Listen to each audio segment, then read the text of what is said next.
mirkaneessite dafqa dhiigaa makaanaaf tochobsite hulaa mudaan qabne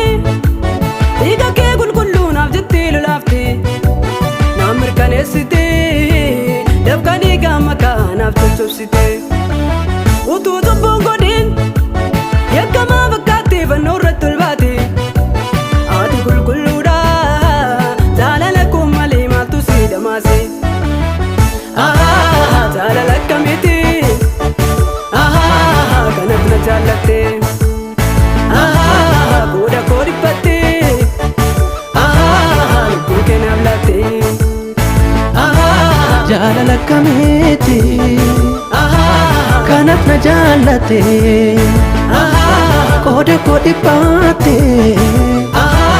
lubbuu kee naaf laatte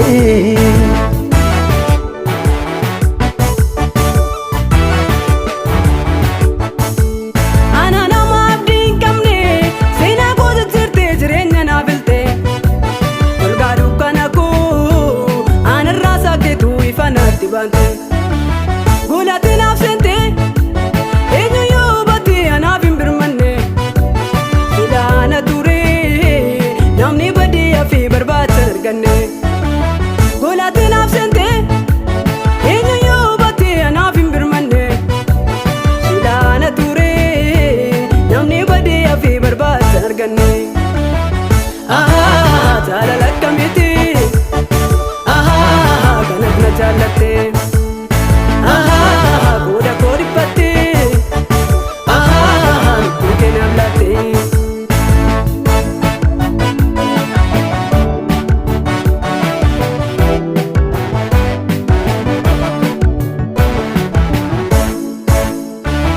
anaan waraanamte seenaansa kee keessaa dhiigni dhangala'u na wabii koo taate an silaa badiiraa yoo na haalan ga'u si keessa dhokadhe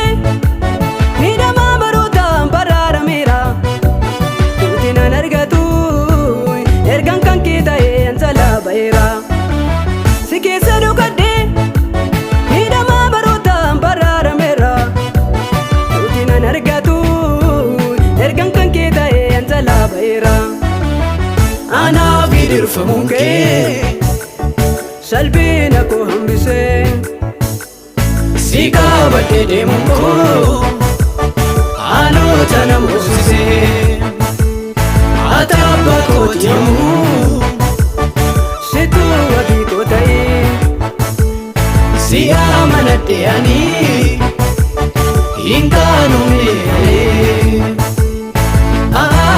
jaalala akkamiiti kanaf na jaallatte qooda koo dhiphatte